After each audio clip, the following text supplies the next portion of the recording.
Lettre aux Galates ou lettre aux chrétiens d'aujourd'hui. Cette lettre est, semble-t-il, la première lettre de Paul à une communauté chrétienne et aurait été écrite à la fin de son premier voyage missionnaire. Paul, serviteur de Yeshua, veut rappeler aux croyants de la Galatie ce qu'il a annoncé dès le début de son service.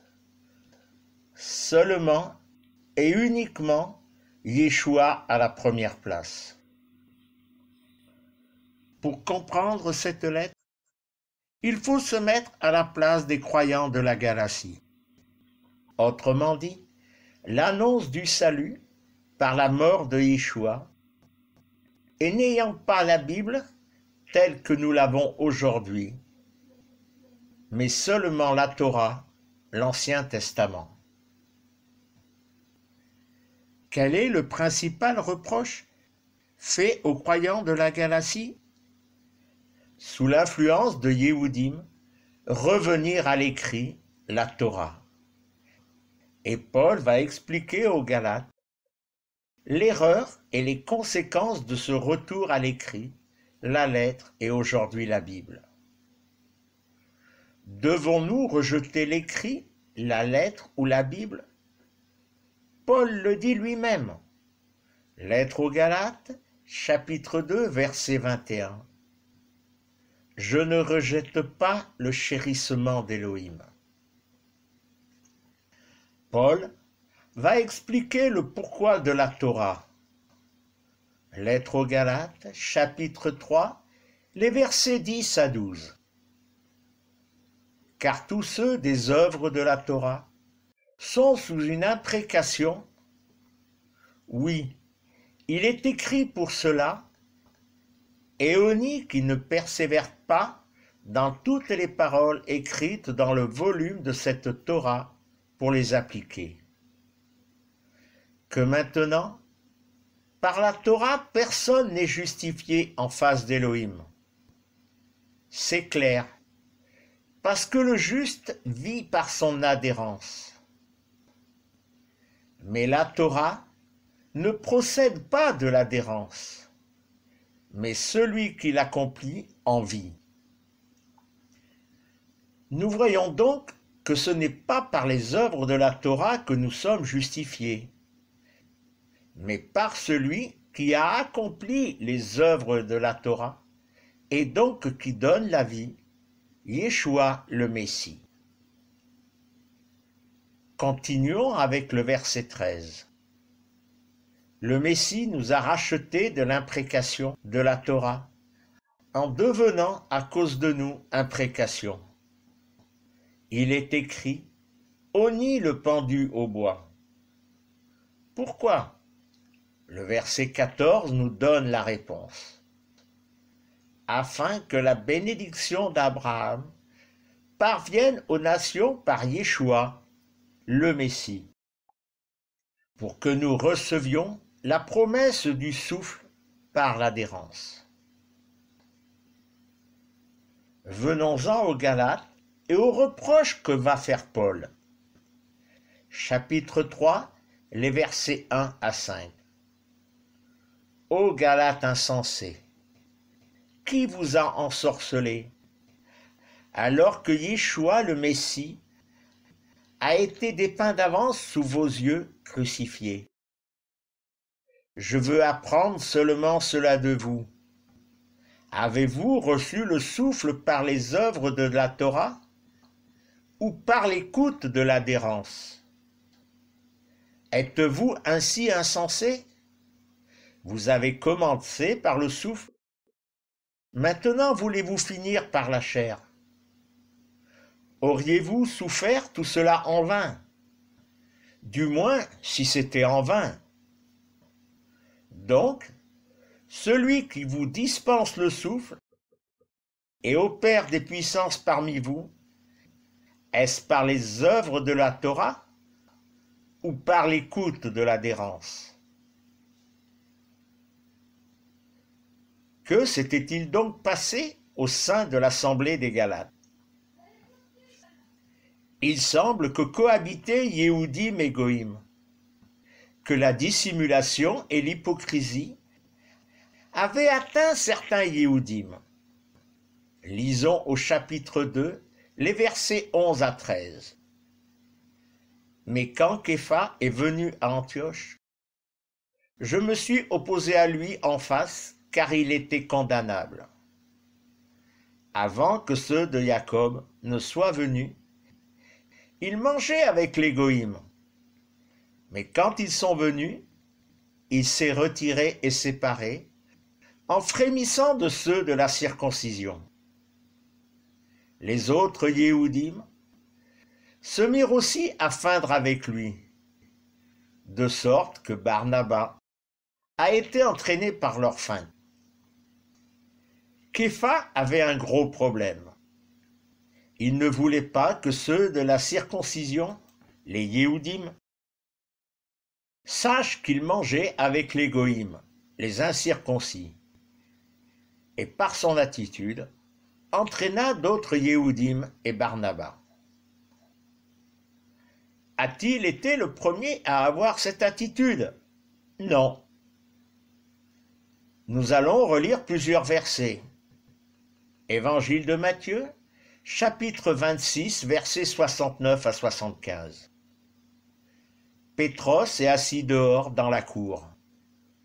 Une servante s'approche de lui et dit : « Toi aussi tu étais avec Yeshua le Galiléen. » Mais il nie devant tous et dit : « Je ne sais pas ce que tu dis. » Il sort vers le porche. Un autre le voit et dit à ceux qui sont là : « Celui-là était avec Yeshua le Nazaréen. » Et à nouveau, il nie avec serment : « Je ne connais pas l'homme. » Peu après, ceux qui se trouvent là s'approchent et disent à Pétros : « C'est vrai, toi aussi tu en es. Oui, ta langue te dénonce. » Alors, il se mit à jurer avec des anathèmes : « Je ne connais pas l'homme. » Vite, un coq chante. Pétros se souvient du mot que Yeshua lui avait dit : « Avant que le coq chante, 3 fois tu m'auras renié. » Il sort dehors et pleure amèrement. Nous verrons un peu plus loin ce qu'il se passa ensuite pour Pétros. Comme Pétros, qui fut un en Yeshua durant 3 années, Képhas, qui était un en Yeshua par le souffle, eut peur des conséquences de son adhérence en Yeshua, eut peur du qu'en dira-t-on, et comme Pétros, il feint de ne pas connaître ceux avec qui il partageait ses repas. Qu'en était-il de ces repas? La Torah interdisait aux circoncis de manger la nourriture des Goïm, celle-ci étant considérée comme impure. Mais dans la Nouvelle Alliance, il y avait eu un changement pour les circoncis qui devenaient un en Yeshua. Toujours dans la lettre aux Galates, chapitre 3, verset 28. Car il n'est ni Yéhoudi ni Hélène, ni esclave ni homme libre, ni mâle ni femelle. Oui, vous tous, vous êtes un dans le Messie Yeshua. Et nous devrions relire dans les Actes des Apôtres, chapitre 11, les versets 2 à 10. Quand Pétros monte à Yerushalayim, ceux de la circoncision discutent avec lui et disent : « Tu es entré chez des hommes qui ont un prépuce et tu as mangé avec eux. » Pétros commence à tout leur raconter point par point. Il dit : « J'étais en prière dans la ville de Yaffo, lorsqu'en extase, je vois une vision.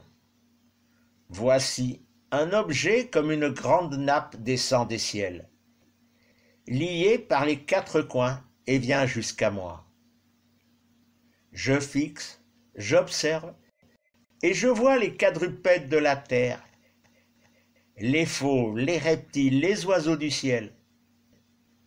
Et j'entends une voix qui me dit « Lève-toi, Pétros, immole et mange. » Je dis « Pas du tout, Adon, parce qu'il n'est jamais entré dans ma bouche rien de contaminé ou d'immonde. » La voix me répond une deuxième fois du ciel et dit « Ce qu'Élohim purifie, ne le traite pas de contaminé. » Et c'est ainsi 3 fois. Puis tout est repris et remonte au ciel. Que pouvons-nous comprendre à la lecture de ces versets? Être un en Yeshua. Il n'y a plus ni Yehudim ni Hélène. Il n'y a plus, selon la Torah, une nourriture pure et une nourriture impure, mais une seule nourriture que Yeshua a déclarée pure. Mais revenons aux conséquences de cette faim, de ce reniement de Képha, en regardant ce qu'il advint de Pétros. Il sort dehors et pleure amèrement. L'amertume, la honte. Mais où allons-nous le retrouver? Lisons Évangile de Jean, chapitre 21, verset 3. Simon Pétros leur dit « Je vais pêcher. » Ils lui disent « Nous venons aussi avec toi. » Ils sortent et montent en bateau. Cette nuit-là, ils ne prirent rien. Nous voyons que Pétros était retourné à son ancienne vie. Le reniement l'avait coupé de cette unité avec Yeshua. Et d'autres adeptes l'avaient suivi. Évangile de Jean, chapitre 21, le verset 2. Simon Pétros, Thomas dit le jumeau, Didymos, Nathanaël de Cana en Galile, les Ben Zabdi et 2 autres de ses adeptes sont ensemble. Sur le fait de retourner en arrière, Paul dit aux Galates, chapitre 2, versets 16 à 20. Nous savons que l'homme n'est pas justifié par les œuvres de la Torah, mais par l'adhérence au Messie Yeshua. Nous avons adhéré au Messie Yeshua pour être justifiés par l'adhérence au Messie et non par les œuvres de la Torah. Oui, par les œuvres de la Torah, aucune chair ne sera justifiée. Si cherchant à être justifiés dans le Messie, nous sommes aussi trouvés fautifs, alors le Messie est-il un servant du mal? Certes non. Oui, si je reconstruis ce que j'ai détruit, je me constitue en transgresseur. Les versets 19 et 20 attirent toute notre attention. Oui, par la Torah, je suis mort à la Torah, afin de pouvoir vivre pour Élohim. Avec le Messie, j'ai été crucifié. Et je ne vis plus moi-même, mais le Messie vit en moi. Ce que je vis maintenant dans la chair, je le vis en adhérence à Ben Elohim, lui qui m'a aimé et s'est donné lui-même pour moi. Oui, et c'est une certitude. Celui qui adhère à Yeshua est mort. Oui, mort à la Torah, mort à l'écrit, mort à la lettre, mort aux enseignements pour la chair, car crucifié avec le Messie, il est dans l'adhérence au Messie qui vit en lui par le souffle sacré. Lisons encore quelques versets. Toujours dans le livre aux Galates, chapitre 3, versets 22 à 26. Mais l'écrit a tout enfermé sous la faute, pour que par l'adhérence à Yeshua le Messie, la promesse soit donnée à ceux de l'adhérence. Avant que vienne l'adhérence, nous étions enfermés sous la garde de la Torah jusqu'à ce que l'adhérence soit découverte. Ainsi, la Torah a été notre pédagogue vers le Messie, pour que, par l'adhérence, nous soyons justifiés. Mais par l'adhérence venue, nous ne sommes plus soumis à un pédagogue. Oui, vous êtes tous fils d'Élohim par l'adhérence au Messie Yeshua. Si la Torah et les commandements étaient une nourriture pour l'homme dans la chair, il est une autre nourriture pour l'homme dans le souffle. Si Pétros a vu ces animaux comme nourriture terrestre impure, selon la Torah, la nourriture qu'Élohim déclare pure descend du ciel. Et cette nourriture nous est donnée, transmise par le souffle sacré. Évangile de Jean, chapitre 14, verset 26. Mais le réconfort, le souffle sacré que le Père envoie en mon nom, celui-là vous enseignera tout. Il vous rappellera ce que moi je vous ai dit. La nourriture de ceux qui sont en Yeshua, ce sont les enseignements de Yeshua, enseignés et rappelés par celui qui vient d'en haut, le souffle sacré. En conclusion, si la Torah, l'écrit, la lettre, la Bible a été notre nourriture pour aller vers le Messie, alors l'unique, la seule nourriture pure, capable d'amener les adhérents à la pleine stature de Yeshua notre Adon, vient d'Élohim par le souffle sacré. C'est Élohim qui dresse une table en face de nos adversaires. C'est Yeshua le pain et l'eau de la vie. C'est le souffle sacré qui nous apporte cette nourriture. Regardons et acceptons que le souffle sacré nous apporte et nous rappelle les enseignements de Yeshua, de ce qu'il a vu et entendu d'auprès de Yeshua.